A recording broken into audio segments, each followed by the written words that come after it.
విషయాలు నేను ప్రస్తావించిన వాటిని స్పందించలేదు, వారిని స్పందించాలని కోరుతా ఉన్నా.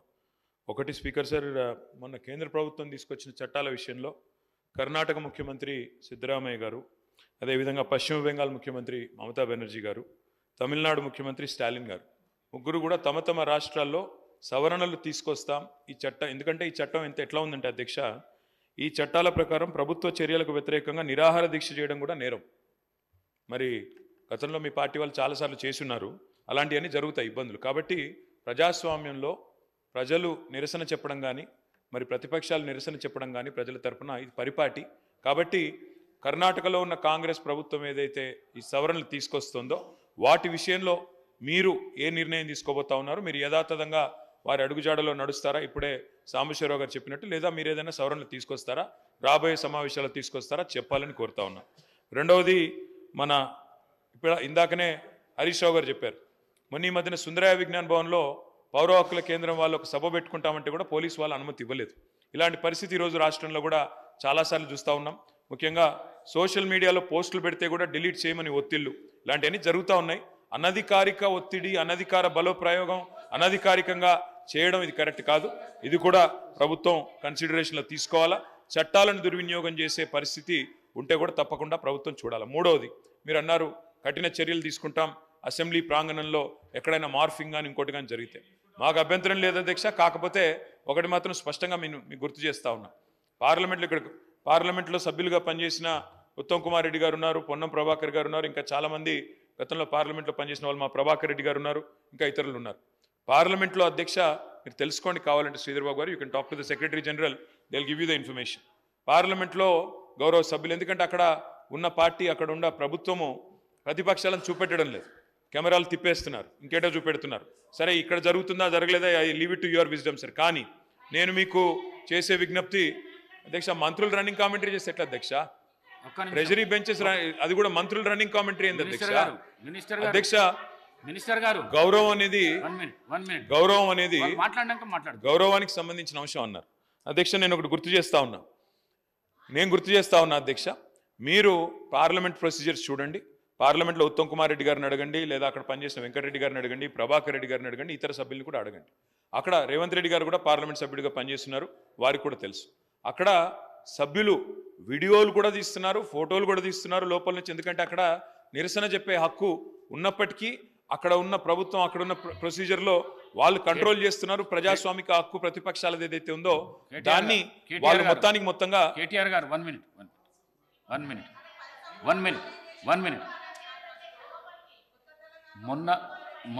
మొన్న హాల్లో తీసిన వీడియో ఏదైతున్నదో మీకు మేము పంపిస్తాము. ఎంత దుర్మార్గపు చర్య, ఎంత దుశ్చర్యకు చర్య, ఈ సభ్య సమాజం తలదించుకునే విధంగా ఆ వీడియో ఉన్నది. ఆ వీడియోను పంపిస్తాం, మీరు చూసినాక మీరు మాట్లాడండి.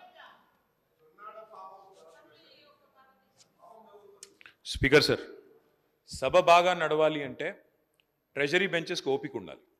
ఎందుకంటే ప్రతిపక్షాల తరపున తప్పకుండా మేము మాట్లాడాలి, ప్రజల తరపున మాట్లాడతాం, కానీ ట్రెజరీ బెంచెస్కి ఓపిక ఉండాలి. ఇవాళ ఫ్రస్ట్రేషన్ ఎవరికుందో కనబడతా ఉంది మేడం. ఎందుకంటే ఇక్కడ ఏం మాట్లాడకుండా కూర్చున్న మా అక్కల మీద నోటికొచ్చినట్టు మాట్లాడింది ఎవరో చూసాం, నోటికొచ్చినట్టు నోరు పారేసుకున్నది ఎవరో చూసాము. ఆ తర్వాత కూడా మేము ఇక్కడ నుంచి పోయిన తర్వాత కూడా నోటికొచ్చినట్టు మళ్ళీ దూషించింది ఎవరో చూసాము. ముందేమో అక్కలు ముంచుతారన్నారు, ఆ తర్వాతనేమో అక్కలను మేము ముంచుతామని మాట్లాడింది. 5 నిమిషాల్లో ఊసర వెళ్ళి రంగులు మార్చింది.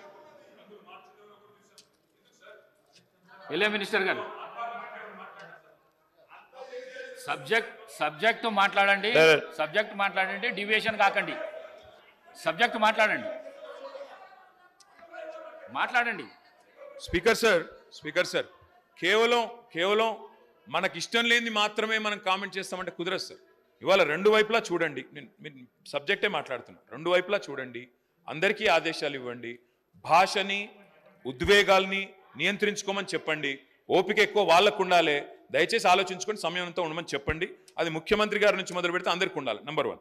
నంబర్ 2, అధ్యక్ష, పోలీస్ వాళ్ళు ఈ మధ్యన సుందరయ్య విజ్ఞాన్ కేంద్రంలో పౌర హక్కుల సంఘం వాళ్ళు మీటింగ్ పెట్టుకుంటామంటే ఆ విషయంలో వారు మరి ఏ చట్టం పెట్టుకుని వాళ్ళు నిరాకరించారో తెలియదు, వాళ్ళు బాధపడతా ఉన్నారు.